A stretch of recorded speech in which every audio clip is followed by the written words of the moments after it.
captures in this area started around 1966 when entire pods were rounded up in a purse seine, herded into a bay or into an area where the net would extend all the way to the bottom. Whales, mostly young whales, were removed. In about a 10-year period, there were about 58 whales taken out of this population alone. There were about 70 left when that capture era was over. We were going to be out of whales in another 10 years if they kept it up. It was the gold rush of killer whale in aquaria around the world. Most of them came from this area.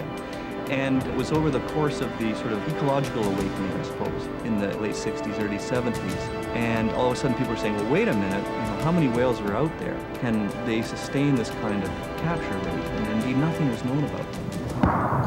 Karen and I were out sailing, and we stumbled into the middle of this capture, and it was awful. I can tell you candidly to this day, it was one of the most gruesome things we've ever been involved in. And we watched the nets separate, and we watched them close the nets, the explosives in the water, the driving the whales. It was just vicious.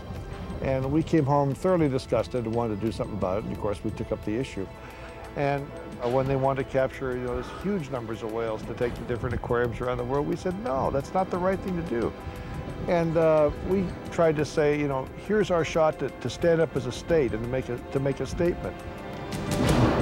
When we brought Namu in, we, for say, wore white hats, and all of a sudden now I'm wearing a black hat. I think my ex-partner and myself have done more for these animals than all environmental groups put together. We showed the public that these critters are not something to be shot at or something to be harassed. They are not the mean, vicious critter they were 10 years ago. I think it was a different attitude. I would guess that 25% of people were with us. Probably 75% of people were either against us or just didn't care.